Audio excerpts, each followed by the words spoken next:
আসসালামু আলাইকুম সুপ্রিয় শিক্ষার্থীবৃন্দ, আশা করি মহান আল্লাহর দয়ায় সকলেই ভালো আছো। তো আজকে আমরা অনুশীলনী 11.1-এর 8-এর 3 নাম্বার যে অঙ্কটা আছে এটা নিয়ে আলোচনা করার চেষ্টা করব ইনশাআল্লাহ। তো এখানে সমাধান করার কথা বলা হয়েছে এই রাশিটার সমাধান করার কথা বলা হয়েছে আমাকে। এখন একটু লক্ষ্য করো এটা সমাধান আমরা কিভাবে করব। প্রথমত আমরা এখানে 81-এর সাথে এই অংশটা দেখতে পাচ্ছি, যে অংশটা প্রায় ডান পক্ষের অংশের মতো। তো এখানে কিন্তু আমরা যোজন বিয়োজনের ফর্মুলা অ্যাপ্লাই করব না, করতেও পারবো না। কেন?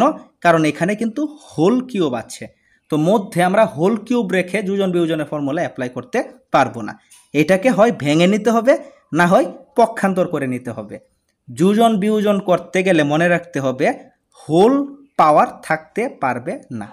তো আমরা যোজন বিয়োজন না করলে এটাকে কি করতে পারি? পক্ষান্তর করতে পারি, যেহেতু একই রকমের মান ডান পক্ষে অবস্থিত। তো এখন আমি যদি এটাকে ডান পক্ষে কনভার্ট করি তাহলে কি হচ্ছে? আমরা জানি পক্ষান্তর করলে একটা রাশির মানের অবস্থার পরিবর্তন হয়। তো এটাও পরিবর্তন হয়েছে। কীরকমভাবে দেখো, লবটা হরে কনভার্ট হয়ে গিয়েছে আর হরটা লবে কনভার্ট হয়ে গিয়েছে।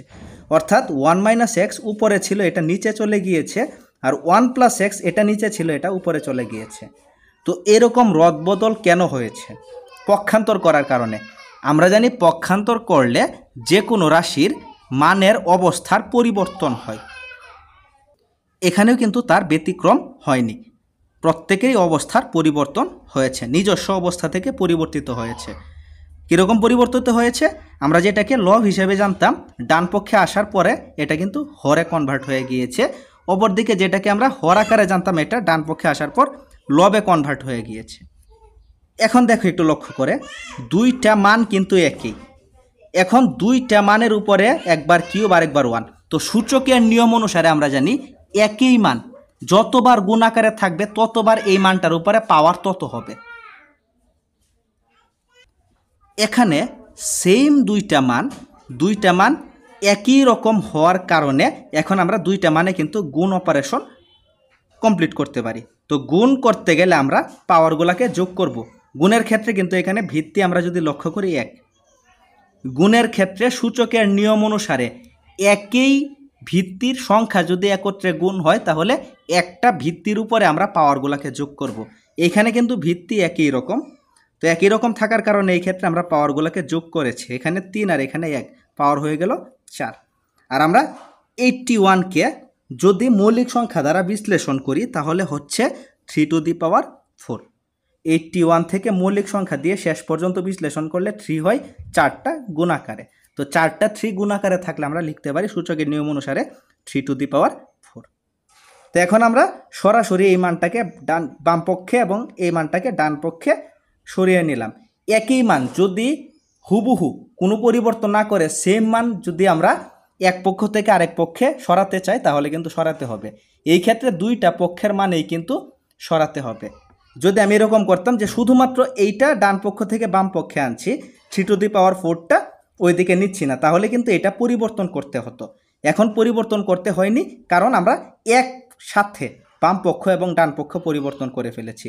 যদি একই সাথে বাম পক্ষ এবং ডান পক্ষ পরিবর্তন করি তাহলে মানের কোনো পরিবর্তন হয় না।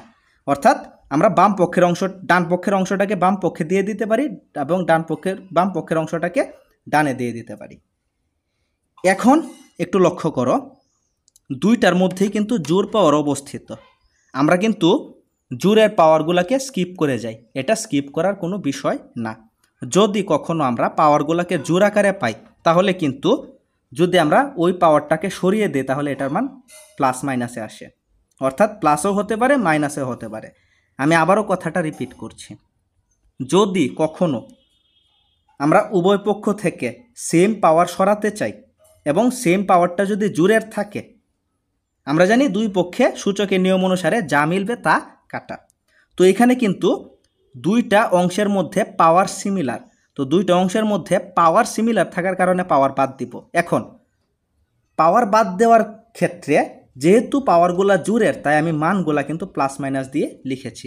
যে কোনো ক্ষেত্রে পাওয়ার যদি জোরের হয় আর এই পাওয়ারটা সরাতে চাই তাহলে অবশ্যই আমার মানটা প্লাস মাইনাসে লিখে নিতে হবে। তো এই ক্ষেত্রে কী দাঁড়াচ্ছে যে এইটার মান +3ও হতে পারে, এইটার মান -3ও হতে পারে। তো এই জায়গাটা কিন্তু একটু ভালো করে মনে রাখার চেষ্টা করবে।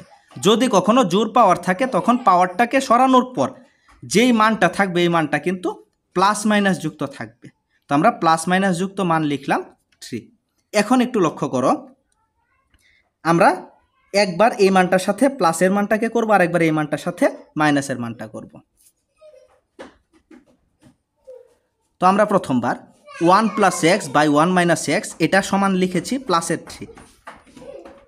তারপর আর গুণন করলাম, আর গুণন করে পক্ষান্তর করার মাধ্যমে x এর সমাধান করলাম 1/2। তো আমরা প্রথমত কার ভিত্তিতে সমাধান করেছি? এইটার মান +3 এর ভিত্তিতে।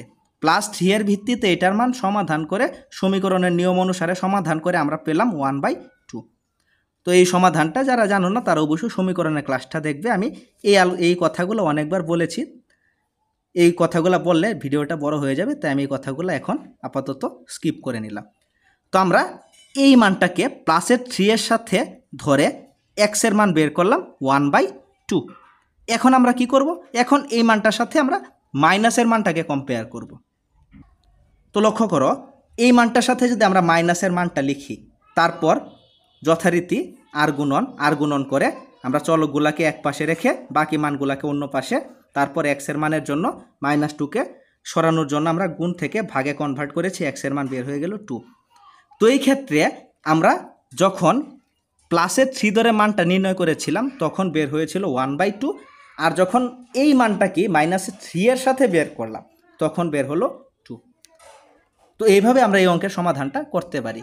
এখানে আমরা একটা জিনিস নতুন করে জানলাম যে পাওয়ার যদি কখনো জোর থাকে তাহলে পাওয়ারটাকে সরানোর সময় ওইটার মান অবশ্যই প্লাস মাইনাসে হবে, যেটা আমরা অনেক সময় লিখি না। তো আশা করি এই জিনিসটা সবার বুঝার কথা। তারপরেও যদি এটা বুঝতে কারো কোনো সমস্যা থাকে অবশ্যই জানানোর জন্য অনুরোধ জানানো হলো। তো আজকে আপাতত এ পর্যন্তই। সবাই ভালো থাকবেন, সুস্থ থাকবেন। আসসালামু আলাইকুম।